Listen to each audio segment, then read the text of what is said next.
What's going on, guys? It's me, Brendan, and I am back with episode 2 of the Not a Fan of Jesus series. Um, Today we're going to be talking about a topic that's very important to me, and I've struggled with this a lot in my walk. It's apathy. Apathy is something that is in a lot of churches today, over empathy, which is what we should have. Just the other day, I watched a movie, and it was like a "What Would Jesus Do" movie, but it wasn't under that title. It was a really good movie, though. And if I figure the name out, I'll put it in the link so you guys can check it out or try to check it out. But I'll just put the title of the movie down there. So basically, I don't want to spoil it, but I'm gonna have to for the sermon.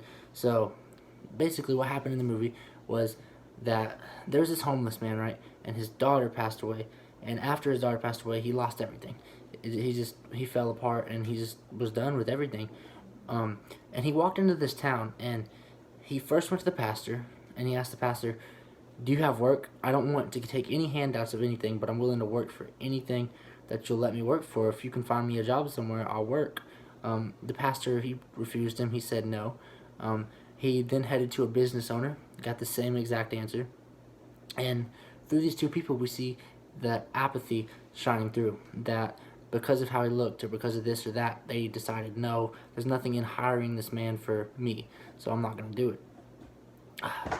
So push comes to shove, and the man comes to a Sunday service, and after the preacher talks about Jesus and what Jesus would do in following Jesus and the grace of Jesus, the homeless man comes up after the message and tells the entire congregation that he doesn't know who this Jesus is anymore because of people like them who are apathetic and not showing empathy for him. He told them, "I was willing to work for anything that you guys would offer me, but you decided because there was nothing in it for you that you weren't going to do it."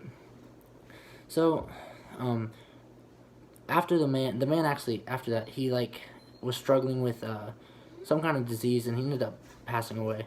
So the next Sunday, the preacher, he addressed the congregation on it, and he talked about just that, and he basically told them, "Hey, look, I'm making a vow that for the next year I will do everything.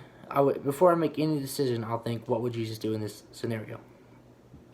And he went back to another room and said, "If anyone's willing to make that promise with me for the next year, follow me." And a couple people went, mostly younger people, but they all went. And this one lady, she had her, this one teenage girl, she had her grandma with her, right? Well, the grandmother, she was like, "Why are you going in there? What are you doing? Stay here with me." And I feel like that old lady represents a lot of fans of Jesus. See, they love being there at the services, making an appearance, but when something happens and they're asked to make a sacrifice or make a commitment, then they leave. We see the same story with the bread, like I think I mentioned last week. People are in it for them and what they're going to get, but when they're asked to make a change, sayonara.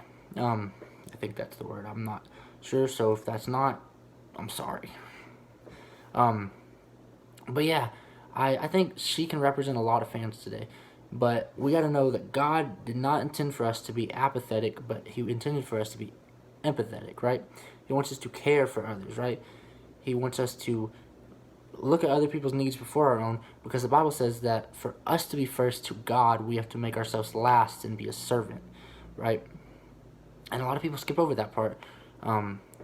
So I'm proposing a challenge for every one of us that see this video, and it's not going to be no year long, but I'm asking for the next week if you and me can just, before we make any decisions or do anything, that just before we do anything, we need to ask ourselves, what would Jesus do in this situation?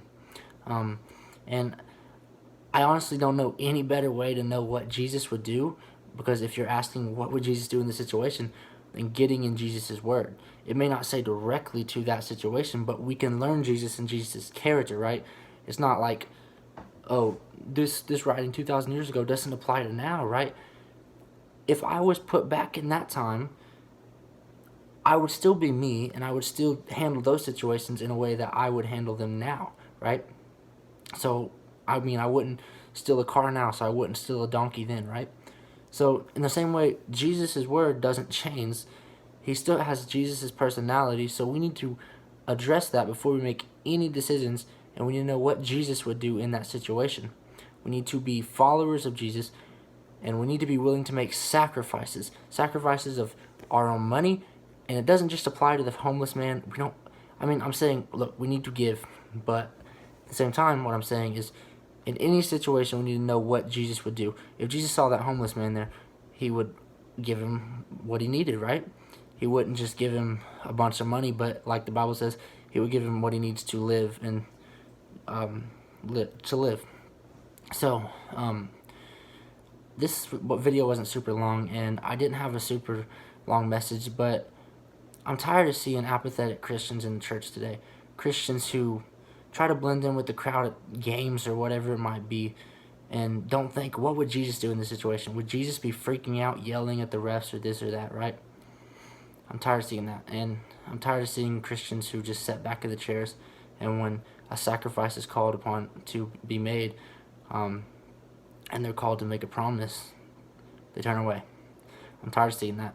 And I think if we can all agree to this week ask ourselves, what would Jesus do in this situation? And every day get in the Word, get in the Gospels. I'm not sure which one would be the best for this, but get in Matthew, Mark, Luke, John, get in one of those and just see the character of Jesus, see what he would do in certain situations, and see his character. And with that, I'm just going to close it off and say, I hope you guys have a blessed week.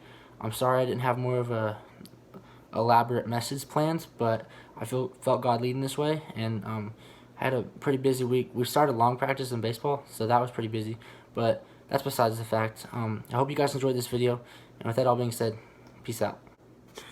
Excuse the fact that my bill is crooked, by the way, guys. Just took a shower, so that's just a placeholder for my mess of a hair. So try to look past that, please. And yeah, you guys have a great night.